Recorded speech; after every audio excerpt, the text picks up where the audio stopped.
أنشدت بسم الله ثم الحمد له فالله أهل الحمد إن الحمد له يا ربي أنت كلما رزقتني رأيت خيرا سابغا لا حد له Bismillah ar-Rahman ar-Rahim.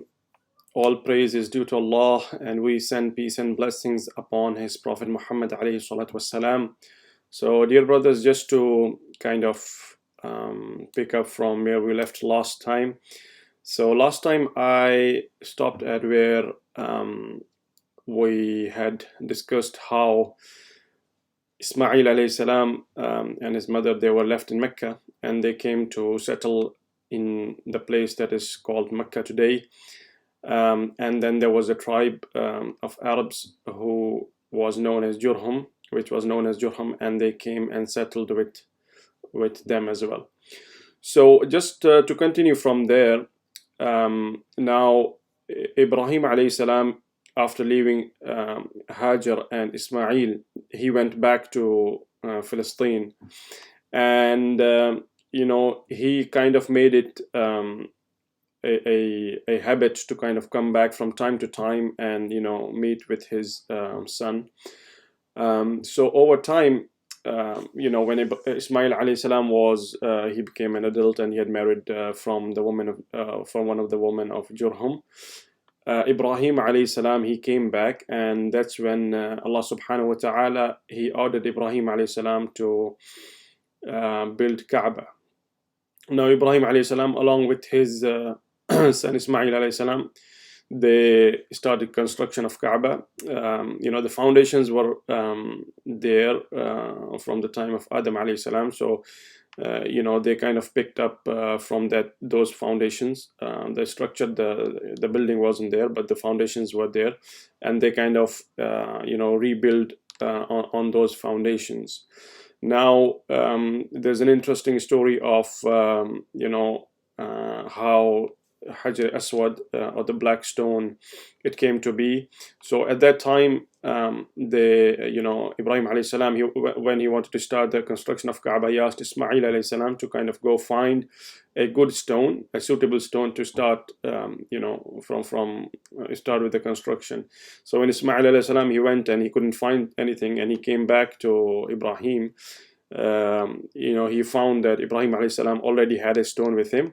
And when Ismail alayhi salam asked where did he get it from, Ibrahim answered him that this has been sent to him by Allah subhanahu wa ta'ala. And at that time, the stone was white, and over time it has become black because it has taken upon it the sins of human beings that have visited Mecca and touched it. And then the story of Maqam Ibrahim is that we know that there's a station. Maqam is basically a station that is in if anybody has been to perform Umrah, they would have seen it in the place where people perform tawaf. So that is the place that Ibrahim alayhi salam, he used that stone to kind of oversee the construction of Kaaba. So after from time to time, he would go back and stand on that raised platform and look at the construction of Kaaba to make sure everything is going as it should be. Once Kaaba was built, Allah commanded Ibrahim alayhi salam to call people to Hajj, and he issued that call, and Allah, he conveyed that call to all of humanity. And from that time onwards, people started coming to Masjid al-Haram and Mecca to perform Hajj. So, the concept of Hajj is very old. It's not something that Prophet Muhammad ﷺ, he brought with him. Arabs had, and people from all over the world, they had been visiting Mecca to perform Hajj for all this time before the advent of Prophet Muhammad ﷺ. And after that, we kind of move forward after the passing of Ismail alayhi salam and Ibrahim alayhi salam. A lot of time passed, and there was another tribe of Khuza'a that kind of wanted to retake the control of, they wanted to control and run the affairs of Mecca and have that honor of hosting the pilgrims and carrying out the responsibilities of running the affairs of Hajj. And they wanted to do that, but the tribe that was already present in Mecca was the tribe of Jurhum.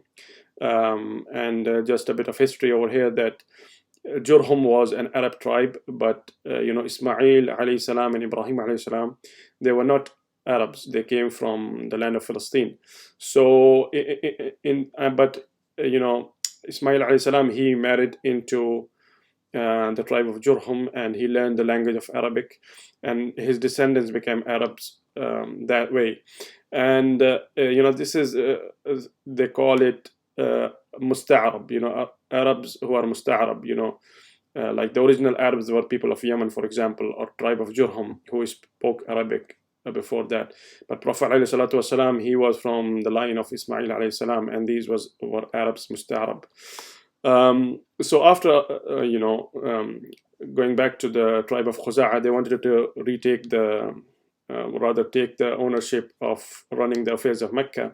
So they got into the conflict and fight with the tribe of Jurhum, and they defeated them.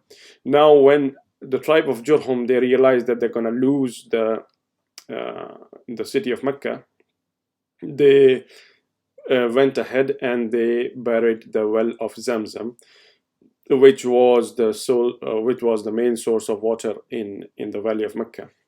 Now, after that, tribe of Jurhum was expelled, and tribe of Khuza'a, they started running the affairs of city of Mecca. Now, one of the leaders of that tribe of Khuza'a was somebody called Amr ibn Luhay, and he is somebody who was very well respected, and who was someone that people looked up to and they listened to him. And he's also the person who brought the concept of idol worship to Mecca. All this time, we know that before this time, people of Arabian Peninsula, they were worshipping only one God, God of Ibrahim and Ismail, and they did not associate any partners with them. But we also know that from when Prophet ﷺ, he was sent to convey the message of Islam, people of Mecca, they were already worshipping idols and statues. So the origin of that worship, it goes back to this person called Amr ibn Luhay. He was somebody who traveled to Greater Syria, and he found that people over there, they are worshipping stones and idols, and they are asking them for help in matters relating to rain and food and access to provision, which was something that intrigued him, because in Mecca, they were really, they had to go out of their way to find water outside Mecca, because Jurhum, the tribe of Jurhum, when they lost the control of Mecca and they were expelled, they buried the well of Zamzam. So he brought back with him, statues, and he put them in around Kaaba, and he kind of encouraged people who were traveling out of Mecca to take statues with them. So while they're traveling, they have something that they can worship during their travel. So this is how the idol worship was brought back, or rather, it was introduced into the Arabian Peninsula. And obviously it had a lot of effect, because Mecca was a place that was being visited by people from all over the world for the purpose of Hajj. They came to Mecca, and they were also affected by these introductions of statues, and obviously people of Mecca were encouraging them to take stones from there and kind of use them as some object that they need to deify and they need to worship and ask for its assistance. So that is, I think that's where I'm going to stop today.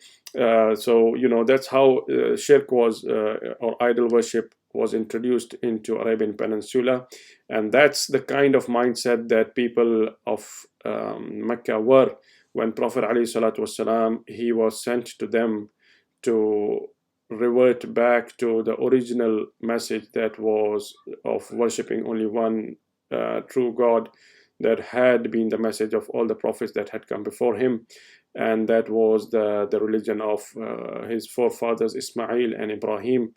And over time people had deviated from that, and he came to correct that and to take back people back to the original message of Islam. Inshallah, I'll continue next time. Wassalamu alaikum wa rahmatullahi wa barakatuhu.